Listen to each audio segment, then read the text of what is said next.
Hello, Melissa May Dillon here, live on my personal page on Facebook, and then we generally upload it to my YouTube channel at Melissa May Dillon, which is definitely the best place for replays.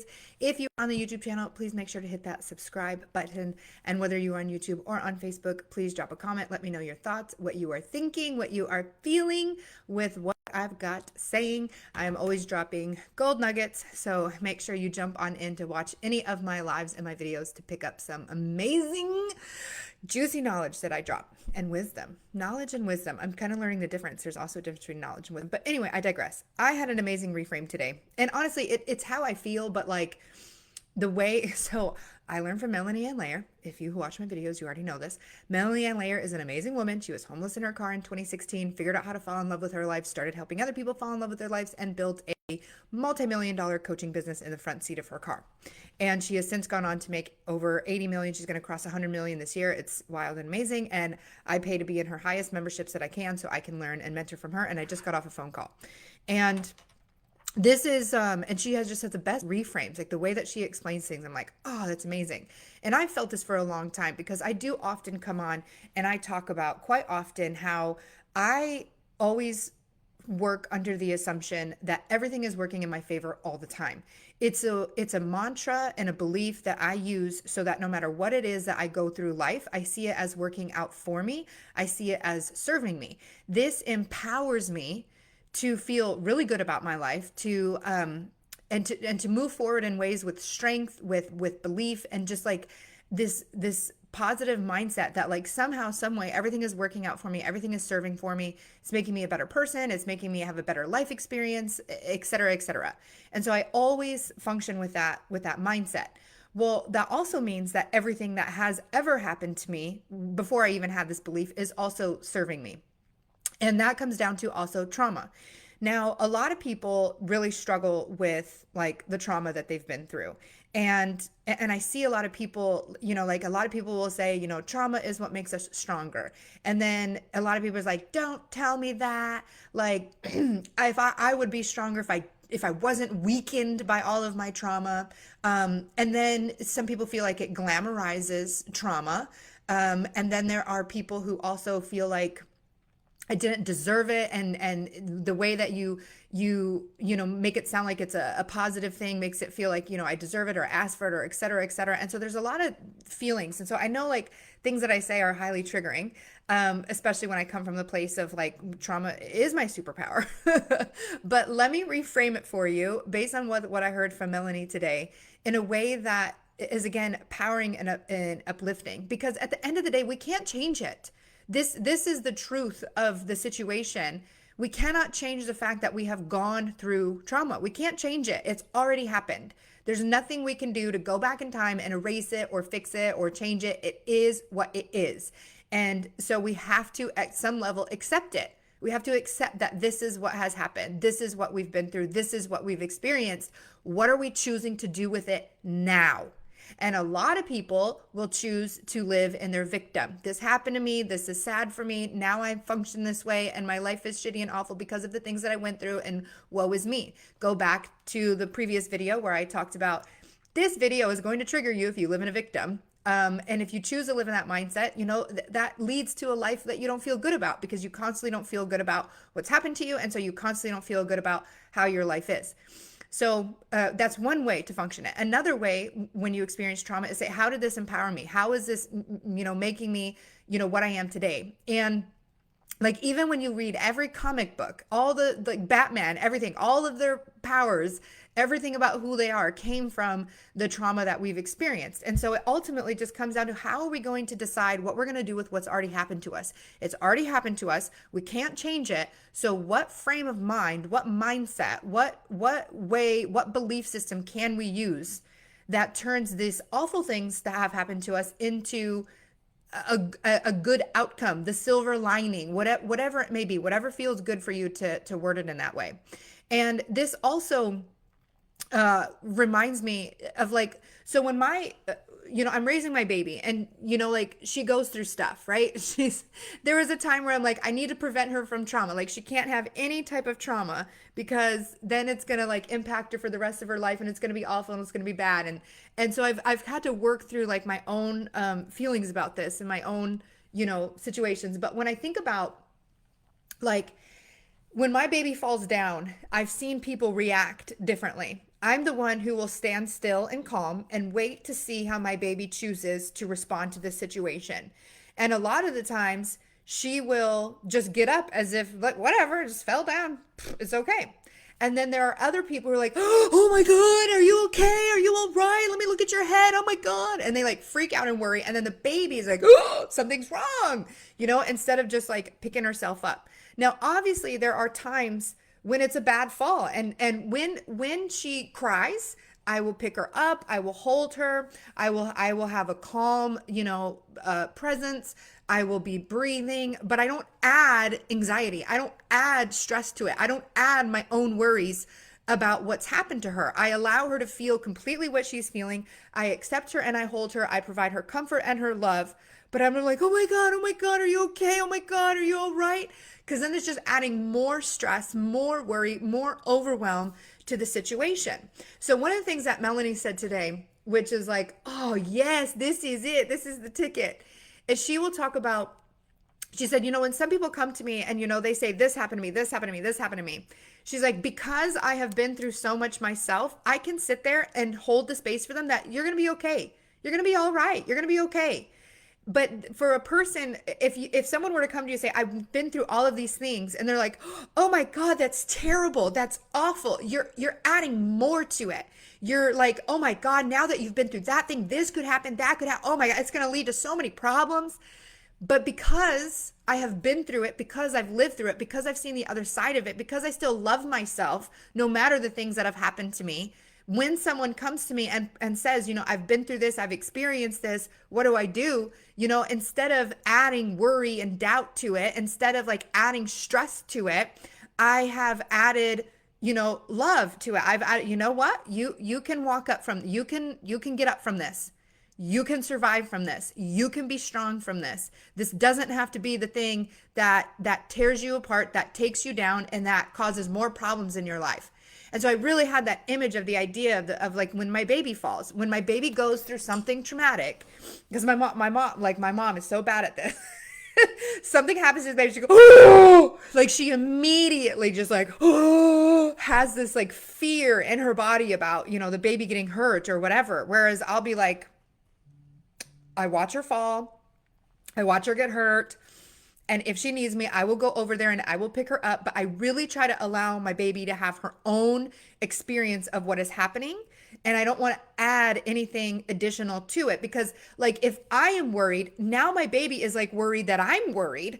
And then it adds more worry, right? Like we're amplifying the worry. We're multiplying the worry. But if I can hold safe and calm in my body when my baby goes through this, when she falls down, hurts her head, whatever, if I can hold the safe and calm, it allows her to process through her feelings and then come back to the safe and calm. And she's not now worried that I'm worried, because then it amplifies the worries. And we don't want to amplify the worries. We don't want to amplify, the stuff. So because of the things I've been through, right? So even from a very early age, my father's always screaming and yelling about everything. My parents had a pretty wild divorce situation. My stepmom was pretty mean to me from the jump. I mean, she called me a whore when I was like 8 years old, and there's just so much more involved with that. I was, molested by my peers in middle school, and then I had to deal with all of that. And then I go on into high school with this coming in with all this trauma. And then I have another boyfriend who does like awful things, videotapes me doing something that I didn't aware that he was videotaping. And then other people get to watch his video. And it all leads to going to this boarding school where they're supposed to help me. And then that ends up being even extra traumatic. And I've been through like all these things. Like I was basically at the boarding school in the house of a pedophile who was like controlling and manipulating my every move, making me undress in front of her. Like I've been through some stuff. I have been through some stuff. So when someone comes to me and they say, this happened to me and this happened to me, I'm not going to add extra worry to them. I'm be like, you know what? You can come out the other side of this. You can be all right after this situation. Did you deserve it? Absolutely not. Did I want you to go through this? Absolutely not. Would I wish this upon my enemy? Absolutely not. Like, in no way am I saying you can be stronger from this. Am I saying you needed this, you deserve it, and even like the borderline of the thankful for it. Like, I am thankful for who I am. I am thankful for the person that I am. And if having gone through those experiences has made me who I am, then I'm thankful for those experiences. I am thankful for who I get to show up as me today, having gone through those situations and being able to hold the space for someone who's going through something terrible and being like, you're going to be okay. On the other side of this, you're going to be okay. Yes, this sucks right now. Yes, we need to process this. Yes, we need to get some therapy. Yes, we need to do some energy healing. Yes, we need to do this stuff. But you don't have to live here. You don't have to stay here. And this doesn't have to be the thing that defines you. This can be the thing that absolutely strengthens you, And Melanie was also talking about how entrepreneurship is a very tough journey. So it's easy and it's tough, right? Like, because I try to tell people, like, all I did is start a YouTube channel. I started sharing my talent, my genius, and I was able to build a business from there. But the journey of doing all of that does require quite a bit of inside and emotional and work that we have to do. I mean, even the idea of like, if I have to hire a team of people, now people are reliant upon me and I have to hold the space of that. Like, it requires a large emotional ability to hold big things. And I've been through big things that require me to hold a huge emotional capacity of things. And so the entrepreneur journey, she talks about the entrepreneur journey in itself is kind of traumatic. And if you've already been through a lot of trauma, it's almost like, I've been here before, easy peasy, no problem. I can handle this. I've handled big things. I can handle this. So it gives you the sense of like, I can take care of this. I can handle this. We're going to be okay. And so that was really amazing to me to just hear like kind of this reframe, because in Melanie's experience, she comes from being the older sister. She was parentified from pretty early age and she was taking care of her siblings, but she sees it not as something that ruined her, but something that has built her into who she is today. And she even comes across with this like big sister motherly energy. Like, there's times where I feel like she's my big sister guiding me and helping me. And there's times where I felt held by her as if she's in a mother. And I love that I can receive that from her. And she got that because of, her situation. So she also was like, when my parents, were raising, my siblings and they needed help. And she's like, there was something at a soul level that just showed like, I can step up and I can help. There was something about me that said, I can do this and I can take care of this and I can help them. And it's like, yeah, like, why do we have to look at everything as so bad and so negative? Like, can we look at this from another perspective? Can we see the power in it? Can we see how this has served us instead of thinking how it has disserved us? Like, I would not wish it. Like, my elder sister was parentified. Do I wish that upon her? No. But I know that I am so grateful for the things that my sister, she took the brunt of things from my father so that I didn't have to.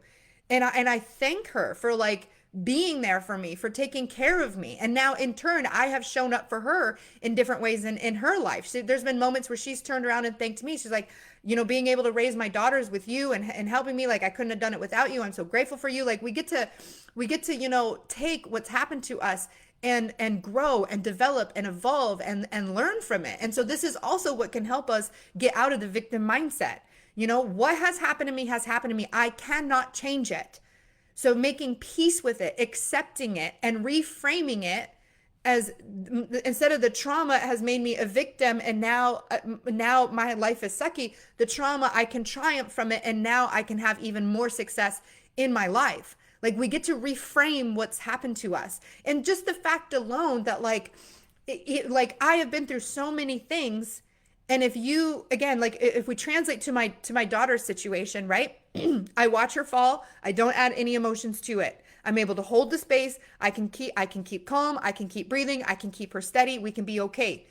In the same way, if like someone, a friend or whatever showed up to me and was like, I was just raped and molested, I'm not going to add all of these feeling like, oh my God, and now you're going to have this problem. Now you're going to have this problem, and then this is going to happen. I'm going to hold them. I'm going to love them. I'm going to hug them. I'm going to help them process through their feelings without adding more of my own worries to that situation, and I can be strong enough to do that. And I can sit here and I can see a person's strength even when they have been through a traumatic situation, because I know that I have that strength when I've been through that situation. It's happened to me. I'm okay. I've survived and I've thrived.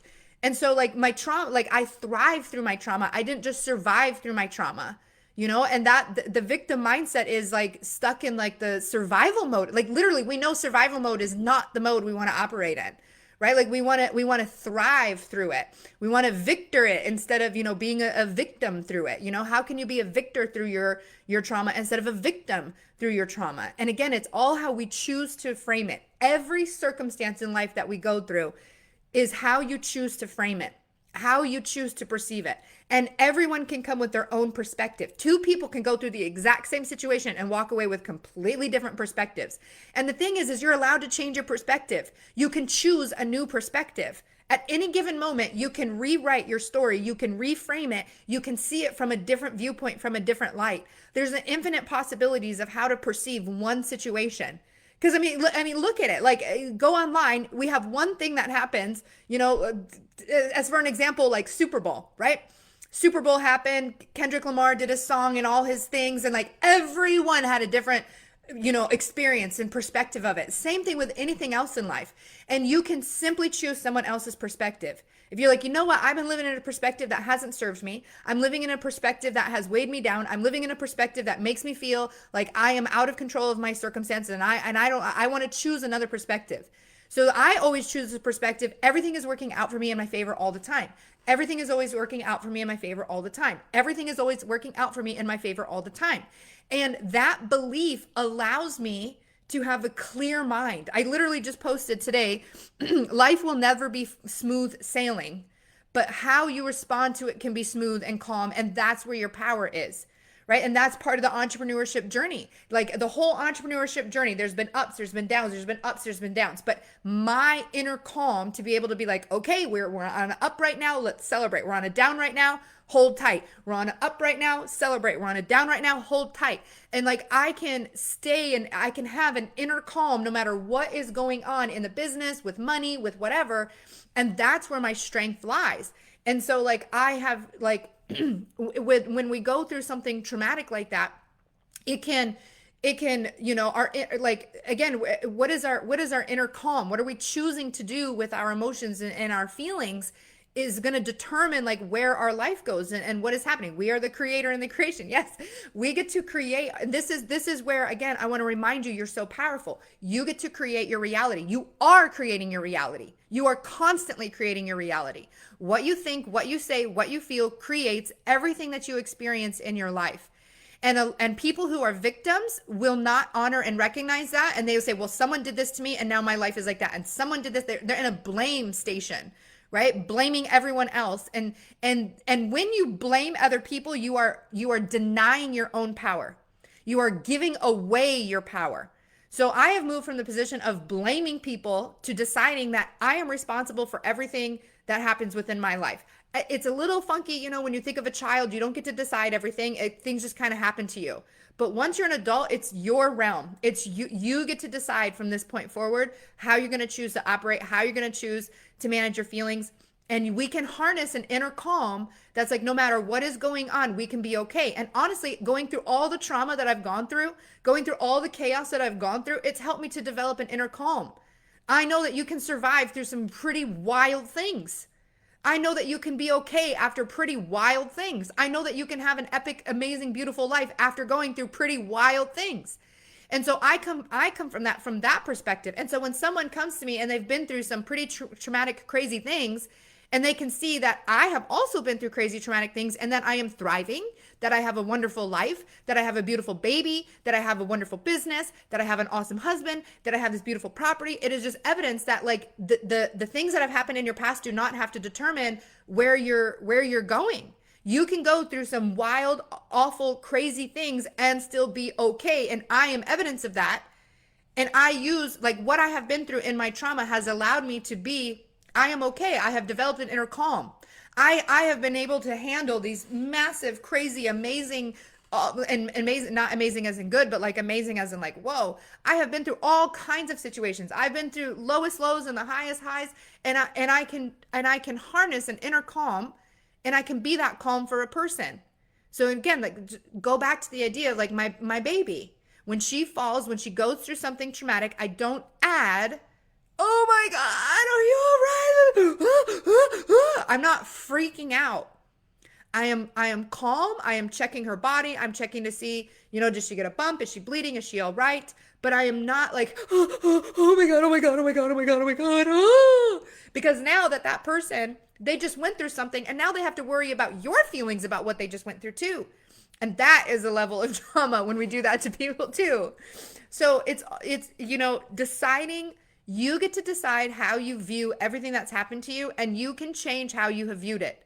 In the past, I have viewed it as bringing me down, as taking away I've viewed it as ways that has placed me as a victim. And now I am constantly choosing to view everything that's happened to me as adding power, giving me power. And you can choose that. You can change how you view things. And I might change how I view this right now. There might be a different time where I used to say this, and then I did this, and now I feel this way. But I wouldn't have gotten to that without going through this experience. So like, again, it's like we have to figure out how to feel okay in the moment that we're in. What do you need to do to feel okay in the moment that you're in?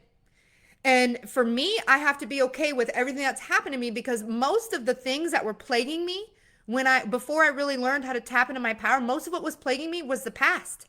Things that no longer existed, but I was replaying them in my mind over and over and over again. I was reliving them as if they were real to me right now. And that was more of a problem than the thing I went through, was how my mind would repeat it and go through it. But like we can direct our mind to focus on something else. We can tell our mind, no, we're not going to relive this and replay this. We're not going to continue to rehash this. We're not going to continue to blame other people. We're going to take all of our power and all of our focus on looking at what we do want, going after what we do want, putting our mind and focus on what we do want, instead of spending all of our time thinking about the things we didn't want to happen and how they did happen and we didn't want them to happen, and how much angst we have for that, and how much anxiety we have for that. Like we can choose something else, and it is a choice. It's a choice. That was probably one of the most triggering things my sister ever said to me. Because I'm like, you have no idea. I was like, my mind, it felt like my mind and thoughts were out of control. Like I couldn't determine what I was thinking. The thoughts were just there. But like it took a level of awareness of understanding that I can choose. Like if a thought comes in, I don't have to give it airtime. If a thought is in my mind, I don't have to keep feeding it. I can pick another thought and I can feed that thought. And there does come this time of like where you've got to like, there's this level of awareness that comes in. Like, okay, I have these constant thoughts about things that happen to me. Like, honestly, oh my God, so much of my power was wasted thinking about men and relationships and sex. Like, oh my God. And I'm learning now, like in human design, if you don't know about human design, it's like a system that kind of teaches you about how you're designed to operate in the world. And I'm a 6 line, and a 6 line is the role model. And a 6 line is the wise teacher. But in order to be a 6 line, and the 6 line is the only one that's like broken down by time. So like from age 0 to 30, you're going to be a hot mess. You're actually going to be a 3 line, which is known as the martyr. You're going to go through things, and you're always going to be in this place of like going through, like you're just going to be, and Melanie called the 6 line from 0 to 30, hot mess express. And if you were to look at my life between ages 0 to 30, I was a hot mess express on like caffeine. Hot mess express was my life. But in order to have wisdom, you have to go through all of these experiences. You can't have wisdom without having gone through things, without having experienced things. And so like as a 6 line, it's like I had to have gone through all of these things to gather the wisdom that I have now to then share all of this stuff. But I was like I was constantly in my mind, like I wasted so much time. So much of my hot mess express was men and dating and sex. And I've made peace with understanding. I went through all of that stuff to gain the wisdom. But so much of my brain power was caught up in replaying conversations and replaying relationships and like arguing and debating with different men in my life. Like so much of my mind was caught up talking about men, talking about our sex, talking about our relationship, talking about this, fighting and arguing about it, replaying it in my mind, wondering why it happened and wondering why he did that, and going on and on and on and on. And and like wonder, like, why does he want to date me, and why aren't we boyfriend and girlfriend, and why is it like this? Like, so much of my mind, if I could go back, if I could go back, I wouldn't change the trauma I went through. I would change what I put my focus and attention on. Honestly, that would be the thing, because so much of my time, attention, and focus was being a victim in my relationships with men, and then repeatedly putting myself in a situation of being a victim in relationships with men. And if I had just taken, and so I get it, but like my mind was like plagued with these thoughts. Why did he say that? Why did this happen? Why do I need to do? How do I need to change it? And just my mind was like on this like hamster wheel of thinking about relationships and men and all of this and sex and blah, blah, blah, blah, blah, blah. And it's like, it didn't feel like I had control of that. It just felt like it was happening to me. And this is what it is. But repeatedly, my sister kept saying, you get to choose what you think. You get to choose what you think. What are you focusing on? Like, why are you telling yourself that story? Almost everything we're going through is a story we've created anyway. Like, it is mind blowing to me that sometimes, like, when something can happen between like me and my husband, or me in a past relationship, and I would be like, he did that because of this, and this is exactly what it is. And then I would go, and there was a time, because it's so funny, I actually just listened to myself.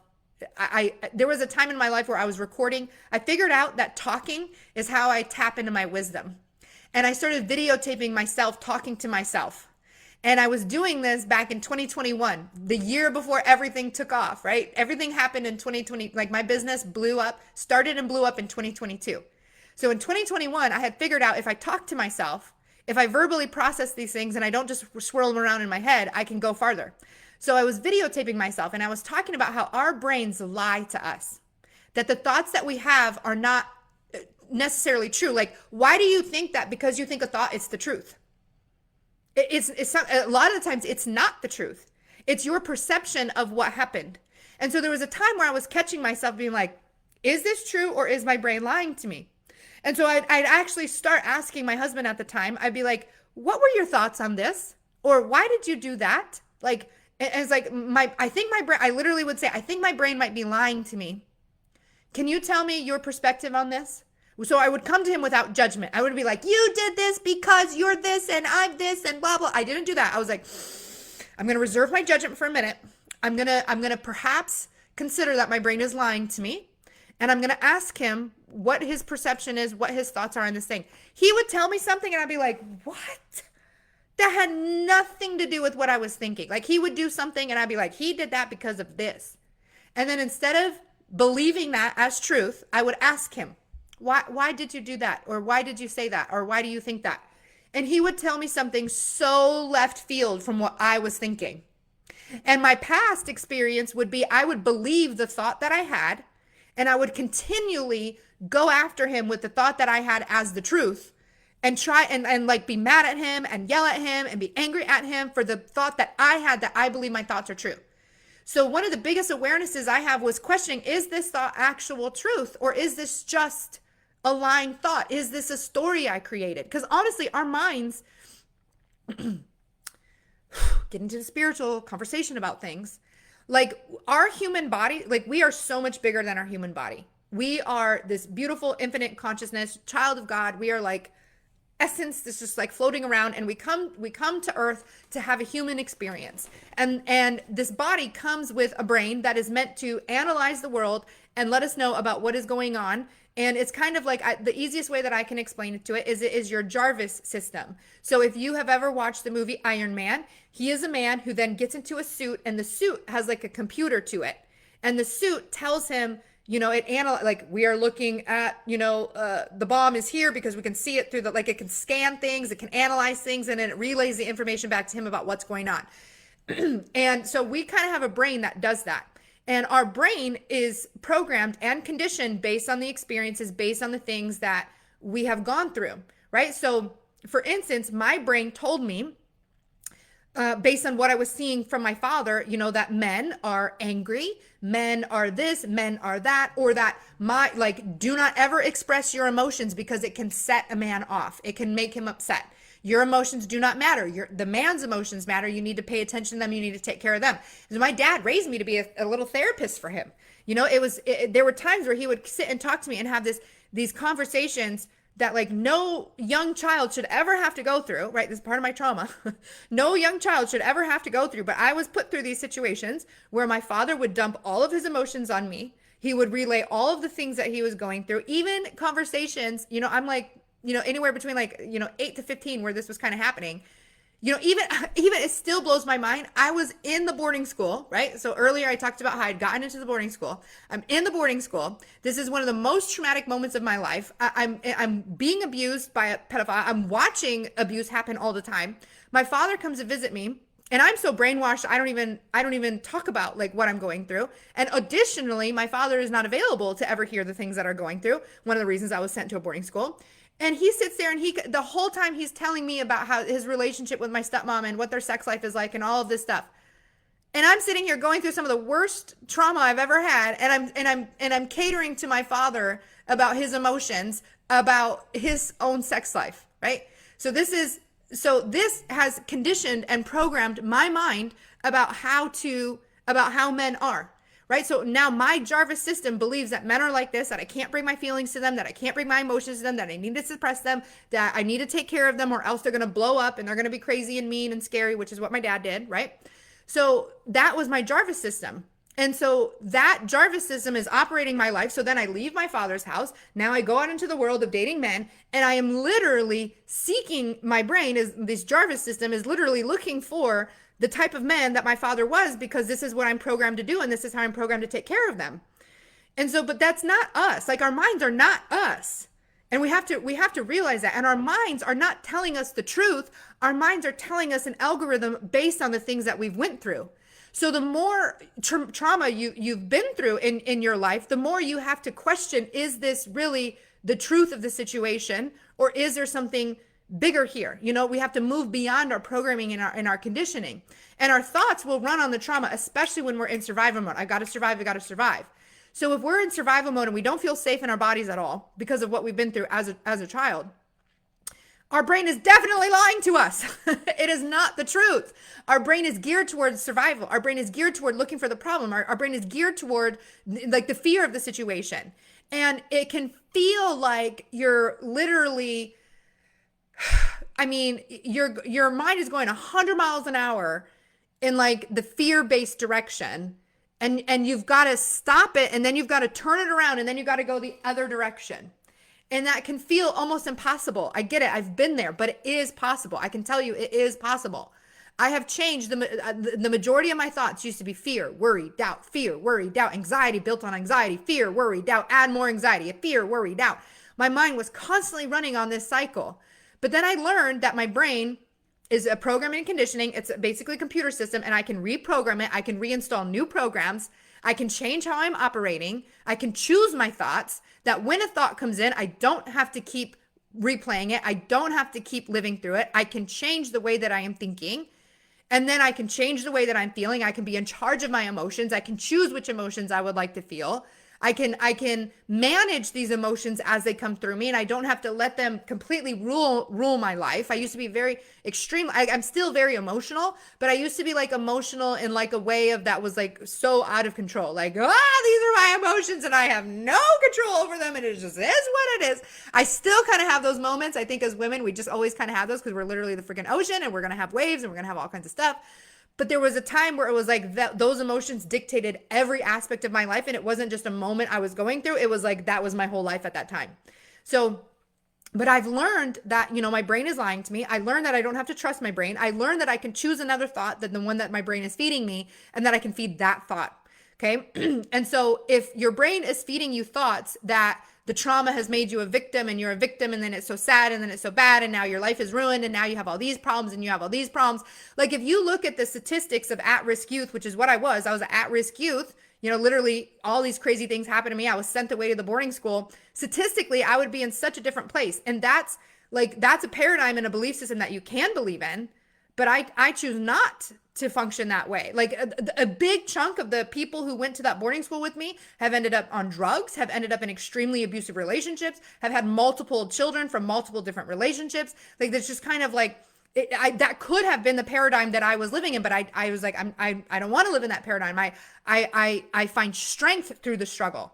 And honestly, the struggle is what makes the success so sweet. Like there was another post that I literally wrote a couple years ago, and I was thinking about resharing it again, but it's a little bit out there because it's a little bit about like Jesus and God and all this stuff. But one of the things that I talk about in this post is that is as much pleasure you want to feel, you have to feel that depth of pain. So the more pain that you have experienced, the more pleasure that you can feel. Like, what is truth without a lie? What is good without bad? What is sweet without sour?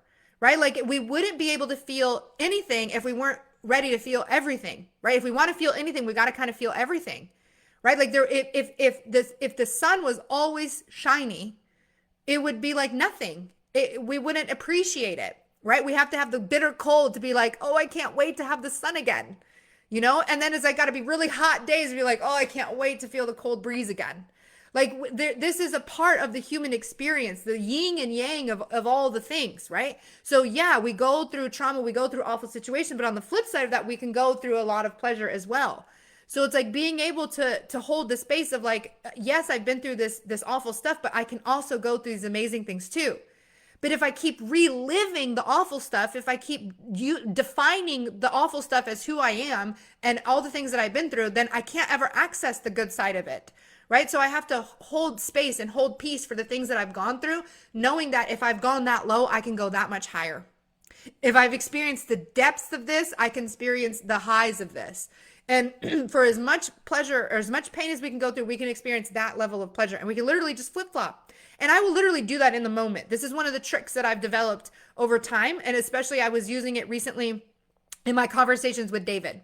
So because of my programming and my conditioning, especially in relation to how I was discussing how my father is and all of that, that there are a lot of times where I will project my father onto David and I will really like the things that he says or does, I take it like extra, like I add stuff to it that's not coming from David. It's coming from my own projections.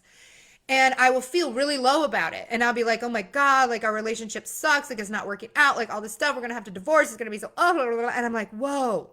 As low as I'm feeling right now, I can feel that amount of high for our relationship. So then I start tapping into the frequency of what would it be amazing if our relationship was the complete opposite of how I'm feeling right now. It would feel so good. It would feel so juicy. I would feel so connected. I would feel so amazing about him. And then I start tapping into those feelings. And then I start operating those feelings. And our relationship has taken a significant turn when I started like doing that. And I'm doing that with like everything, right? So like if I have a low moment in my business, I'll go, oh, for as low as it is right now, I can go this high. And I'll be like, okay, I feel really down in the dumps about my business right now. Just what would be the exact opposite of that? Oh, it would feel so good. It would feel like everything's working out. It would feel so amazing. So it's like literally the flip. Like I just flipped the script. I just completely flipped. If the script is like awful, disgusting, horrible, terrible, I'm like, what would be the complete flip of that? What would be the 180? Everyone always says 360. You don't want to do a 360, puts you right back to where you were. What is the 180? What is the exact opposite? So if I'm this low now and I do a complete flip, like what do I have a pen, right? So if I'm this low right now, it's possible that I could be this high. So I'll literally just flip and I'll be like, okay, for as low as I'm feeling right now, I could feel this much. I could feel so incredible about it. And then that's how I shift my thoughts. So instead of giving into the thoughts of the fear, the worry, the doubt, our relationship sucks, this is awful, this is horrible, my business is tanking, all the blah, blah, blah, I shift into my business is growing, my relationship is incredible. And then I start feeding those thoughts because what we put out, we will immediately get it back to us. So if I'm putting out that my relationship sucks, the universe provides momentum into everything that we're doing because that's what feeds energy. That's what causes it to grow. So like if your momentum is heading in the wrong direction, the direction you don't want it to go in, you got to take the initial, right? Like I said, you're going 100 miles this way and you want to stop, turn around and go that way. That takes some work. That takes some effort. But if you can shift the momentum just 1 degree and then another degree and then another degree, soon you'll be operating in a completely different perspective and it's absolutely amazing. And so when you can just flip the script, so as sucky as I'm thinking about life right now, life could be this much even better. And I'm like, what would it look like if my life was this much better? What would it feel like if my life was this much better? What if I put as much energy into how awful it is as to how incredible it can be? And I literally just flip the script. I literally just flip it. I literally just like, okay, as low as I am, I could be as high as I could go. And what would that look like? And what would that feel like? And then I start feeding that. And then the universe starts momentuming that and amplifying that and exponentialing that. And it's made huge shifts within my life and how I feel and all the amazing things. So yeah, so our trauma can be our triumph. We can flip the script. So if you think about, I've went through this traumatic thing and it means this about my life and it means that about my life and it means this about my life and it means that about my life. Like there's so many things right now as a parent, they're like, if your child does this, they're more likely to have this problem. And if they do this, or if this happens to them, they're likely to have that problem. And I'm like, that may be statistically true, but like, I'm not going to live based off statistics. You know, there's all this fear about parenting. If they watch TV, you're going to have this problem. And screen time does this. And all this does that. And all this does this. And you got to be careful about this. And don't feed them that. And blah, blah, blah. Like, it's fear, worry, doubt, fear, worry, doubt, fear, worry, doubt. And I'm like, you know what? If I love my baby, if I'm connected with my baby, if my baby feels good every day, we're good. You know, like stop adding all these fear, worry, doubts about everything. And I shift my perspective on everything. And I'm like, if I feel good and connected to my baby, that's what matters. If my baby's waking up and she's happy, we're loving life and we're good, we're good. I'm not going to worry about all these extra things, all this external stuff that like fear, worry, and doubt. I'm just not going to feed into it. I'm not going to give into it. Same thing with politics. Like I had all these people right now are freaking out about whatever the heck. I don't even know what's going on. To be 100% honest, I don't even know. I don't even know. I know there's something about tariffs and I know it's freaking people out. But you know what? When I look at the history of things, there's been times where people freak out about things and then it's fine. Like we have survived. Why? Like we are literally living in one of the best times in history. One of the best times in history. There was a time in history where your neighbors were murdering you, where they were stealing from you, where you couldn't even like, we have to live in the jungle with like, you know, like animals, like being afraid for our life constantly, stepping on a poisonous frog and dying. Like, you know, like again, I always think back to like when I'm sitting there doing laundry, I'm sitting there, and there's how many people complain about laundry all the time? I got all this laundry I have to do, and then I have to put it away, and no one's helping me, and I got all these fold the clothes, blah, blah, blah, blah, and you are literally complaining about the abundance that is available to you.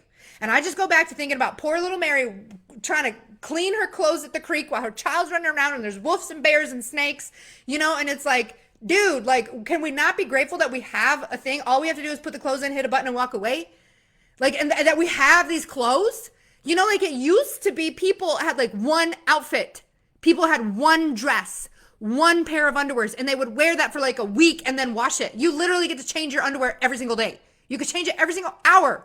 You have you know, like you just change your underwear and wash it again, you know, like boom, washer. And we sit here and we focus on the lack of what we don't have, or we focus on, oh, I got to fold my laundry. Like, let me complain about all the abundance that's around me. And this is why you're blocking abundance. This is why you can't receive more, because you're complaining about all the abundance you do already have. And so like, I always like shift my perspective of, you know, life was hard. Life was like so hard. People were like killing each other. Like I go back to the idea of the Oregon Trail. You know, it used to take people months to go from one side of the country to the other. And most of the people that went died along the way. They didn't even make it. We can now hop on an airplane and be across the country in 4 hours. And no one died and no one starved. Like what? And we're complaining? We are complaining? And don't worry, I'm not perfect, right? And I had to make this big shift myself, because there was a time where David and I were living in, at the moment, based on everything that was going on, I had a condo in Vegas. He had a house that was being rented out, and we didn't really have a place to live. And we were staying at an Airbnb for a while, but that was like going to get really expensive for a long period of time. So we're like, how do we find a place to live? Well, I still have a home, and all this stuff is going on. And we we rented out this 2 little tiny bedroom house, and the toilet would take forever to flush. Like you literally had to hold it down for like a minute before it would begin to flush. And I remember being so annoyed because I was also pregnant, and it was like in the middle of the night. And I'm like, I have to hold it down. Like I'm trying to get back into bed. Like I had to get out of bed every 2 hours to go pee. And there was just no way. And I'm like, I have to spend a minute flushing this freaking toilet. And then this thought came to me. I was like, do you know there's women who suffer rape and death to go get water? They have to walk miles from their house to go bring water, and they're suffering rape and death on the way. And then they have to haul all of that water. They have to carry the weight of that water for miles. And I'm sitting here complaining because I have to hold down a little button for a minute. And I was like, shift. That's a huge shift. What a massive shift. And so then I was like, I am so grateful for indoor plumbing. And so I would mantra myself, I'm so grateful for indoor plumbing. I'm so grateful for thank you for indoor plumbing. Thank you that there is water readily available to me. Thank you that I can just sit on this toilet. I can just let out my waste and someone else takes care of them. And I don't have to worry about my poop. I don't have to worry about my pee. It's someone else's problem. All I have to do is sit on this toilet, flush this little thing, and it's handled for me. There was a time in the world where we had to like pee in buckets and poop and deal with it. Like where, in England, they were so sick because people would just throw their poop and pee out the window. We used to have to walk on streets littered with poop and pee. But like we're complaining. We're walking around complaining because we have so many things. Like it would be so wild to me if we could take somebody from history and say like, look at our life today. And they'd be like, oh my God. You have this, you have that, you have this, you have that. Whoa, this is nuts. This is crazy. This is insane. And be like, yeah, well, it sucks because of this, and it sucks because of that, and it sucks because of this, and it sucks because of that, and I don't have this, and I don't have that, and I could have this, and I could have that, but look at all these things I have to deal with. Look at all this laundry I have to do. Look at all these pairs of shoes that I have to choose from, right? Like people used to have to fix their shoes. If our shoes break, we just throw them out and get a new pair. People would be like, these are the shoes I have for life. I've got to fix them. I've got to take care of them. I got to sew them. I got to, people use men's socks, right? Like people had to use men's socks. There were people who didn't even have socks. Like we are so overly abundant. We have all of these things. And then think about the type of trauma that other people used to have to go through. Like we sit here and we complain about our trauma, the things that we've been through, but like, was your whole, like, I'm not saying the world is perfect, but here in the United States, we're pretty safe. I'm not saying that there aren't awful things that have happened or whatever, but in the span of the history of humanity, we are relatively living at a much safer time than the history behind us. And we complain and we get upset and we get mad for what's going on. We're complaining about things that are like abstract things. They're not even real stuff. People used to deal with real things, dangers, they didn't have all the wars that were fought, all the deaths that happened, your neighbors are coming and stealing from you. Like the cave woman who was fighting off the tigers while trying to breastfeed her baby, and it's like, and we're sitting here complaining about what's available to us and all these things because now we have to take care of all this stuff. And it's like, reframe, reshift. Instead of seeing all the things that you could have, see what you do have. Don't compare your life to like, multi-million-dollar Sally who's got all this stuff. Compare your life to like poor heckin' Mary who had to wash her, clothes at the freaking creek and see how much abundance you have. And it will help to unlock you to get to Sally's level because Sally loves all that she has. She is I'm like, I got millions of dollars and I'm going to buy that. Look at how beautiful this is. Like she's taking care of her stuff. She's loving on her stuff. She is so happy and grateful for what she's got going on while we're sitting here. I got all this laundry I got to put away. And Sally's like, look at my beautiful outfit and I hang it up because I want to take care of it. She ain't complaining about it. She is happy and grateful for it. And yeah, she probably has someone who can do her laundry for her. And how amazing that she's able to do that, to provide someone else a job, to free her time up. Like she's grateful and feeling awesome about it. Whereas we're sitting here complaining about, I don't have enough time for this. Now I got to clean the dishes. Now I got to do that. Like we have dishes. We have dishes. We don't have to, eat food we have pots and pans to even cook the food, We have a stove. We just have heat immediately available. Like again, go back to Mary living on the freaking prairie. She's got to make a fire to make her food in one pot. I get to, I'm going to saute my onions here. I'm going to cook this here. I'm going to cook this here. And I got all these pots and I get to make this beautiful meal. She had to make one pot wonder, stew every single night with minimal ingredients because she's walking the Oregon Trail, I could go on and on for days about this. But anyway, how we view what we've gone through will determine where our life is going. So if you have a lens on that says all these traumatic things happen to me and it's made my life awful and bad, you're going to continue to see more of that. You're going to continue to get more of that. But if you can put on a lens that says everything I've gone through is serving me, everything I've gone through has allowed me to be stronger and to be powerful and to be a perfect place for people to show up as, then you will get more of that. Like, we get to reframe our thoughts. And nothing about what I'm saying is trying to shame anyone for how they currently feel and operate. Everything that I'm saying, I've been through. Everything that I'm saying, I've felt before. The reason I'm able to talk about it is because I literally lived through it. Because I've been that person who complained about laundry. I've been the person who complained about all this stuff. I've been the person who's been upset that I've been traumatized. I've been that person, okay? So I'm not speaking from a place of how dare you think and believe like this. I'm speaking from a place of I used to think like that too, and now I think like this, and my life is so much better. Here's an invitation for you to do the same. Here's an opportunity for yourself to, instead of seeing the victim that you've been, to see the victor that you could be. Here's an opportunity for you feeling like your life is awful and in the pits to seeing that your life is beautiful and amazing and wonderful. I've been there and now I'm here. Come with me. That's the perspective I'm coming from. So none of this is to shame any person for how they're feeling and how they're operating, but to invite them to an opportunity to feel and operate differently. To invite them to an opportunity to see how wonderful their life is instead of how awful their life is. Because what we focus on grows. And so if you focus on the shit, you get more. If you focus on the beauty, you get more. And you get to choose. You get to choose what you see. You get to choose what you focus on. You get to choose how you feel about it. You get to choose how you frame it. And you can change how you feel. Instant by instant, moment by moment, you can change. You can catch yourself in a moment complaining about something and then realizing, wow, I have amazing access to a stove, to a dishwasher, to a toilet, to running water. I could be so stressed out right now and I could just take a hot bath and I can rinse it off and I can reframe and I can walk out of the shower. And that is something Mary from 100 years ago never got to experience. There are people who never experienced a hot shower.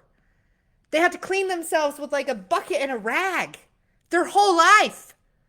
Or some people didn't shower at all. Like, you go back far enough, you learn that like Louis of France took one bath a year. One bath a year. I would die if I couldn't shower every day, right? Like, I'm like, oh my God, I need to shower. He's taking one bath a year. Like how amazing is that? And instead of complaining, we get to celebrate. We have hot running water. We have devices where we can connect with people all over the world. I'm thinking and wondering about something. I can immediately look it up and know about it. Like the access to what is available to us and the abundance of everything that is around us. And I appreciate it and I soak it all in. And there was a time where I didn't. And I'm telling you, the time where I didn't, I was in a place where it was like, I mean, the life that I lived prior to this was still infinitely better than Mary on the Prairie's life. Okay. Mary on the Prairie's life was hard. It was a struggle. It was dirt every day. It was like, life or death every single day. So even when I was in my small rented condo, with a $60,000 a year, that was still infinitely better than Mary on the Prairie's life. But like my life now, from like living in the condo, oh my gosh, it's amazing. But I didn't get to this life by hating my condo life. I actually loved my little condo life. I was like, how do I make this the most beautiful that I can? How do I love and appreciate everything that I can? And I reshifted everything. And again, it was 2021 where I started really reframing everything. And then 2022, I stepped into my power, started my business. But anyway, I want to invite you because so much of what has happened to me and how I've changed and shifted is coming from my sister Sarah. And she's absolutely amazing. And we kind of have bounced off each other. She'd bring something to the table, I would learn, and then I would bring something to the table, she would learn, and then I'd bring something. And she's developed this incredible, amazing program that she's offering out. And it's absolutely epic. And even if you just learn lesson 1, the amount of changes and things that you can have. And she actually has released lesson 1. So it's absolutely epic and amazing. And I've invited her to come and share lesson 1 with my people. And so we actually have a class scheduled for Saturday. So you could go to her website and you could see lesson 1 right now, but you can also attend live on Saturday where she's going to do it again live with me. And so I can invite you to that. So I'm going to drop the link here. And again, it's if it feels right to you, if it feels good to you, come on, show up, whatever. But it's not by any means, a requirement. But it is a way, like if you're like, how do I do this? How do I make these shifts? How do I, catch my thoughts and change my thoughts? How do I understand where my thoughts come from? How do I, I get these emotions and I get these worries and I get these fears, and like, how do I fix this? And how do I, change this? And so I'm going to invite you to that class. I'm going to drop the link here. So let me do that. Okay. So it's a free class. And it's lesson 1 is amazing, and we're going to introduce it to you on Saturday, and it's freaking epic and awesome, and I cannot wait to share it to you. But this has been where some of the biggest shifts I've ever had have happened. All right. Anyway, I'm going to let you all go because I've been done preaching for over 55 minutes right now. All right. I love you all so much. You get to choose how you feel about everything that's happened. I choose everything is working in my favor all the time. I did not always choose that, but I choose that now. You can change how you view everything at any given moment. You can choose to view everything that's happened to you as powerfully adding to your power. You can choose how you feel about everything as adding to the wonderful amazingness that you are. And it can really begin with just being so grateful for everything that we have. You can view your laundry as this awful chore that you have to do, or you can view your laundry as an incredible abundance that's available to you. It's all your choice. And you can choose, and what you focus on grows. So I choose to focus that everything that happens to me adds to my power, and I choose to look at everything I have as incredible abundance in my life. Love you all. Have an amazing day.